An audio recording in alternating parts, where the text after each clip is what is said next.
How to log out from TikTok account. Hi everyone, I'm here to assist you today. Without any delay, let's jump right in. First, open TikTok. You will find this kind of screen pop up. Click on your profile located at bottom right. Then click on three lines on top right corner of your screen.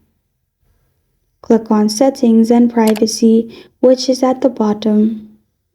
You will find this kind of screen pop up. Scroll down. Scroll down till you find Log Out option. Click on Log Out. Then click on Log Out again. After you click on Log Out again, you will be logged out from the TikTok account. As you can see, I just logged out from the account and another account popped up. And this is how to log out from TikTok account. Thank you for joining me today. If this video helps you out, please leave a like and subscribe for more.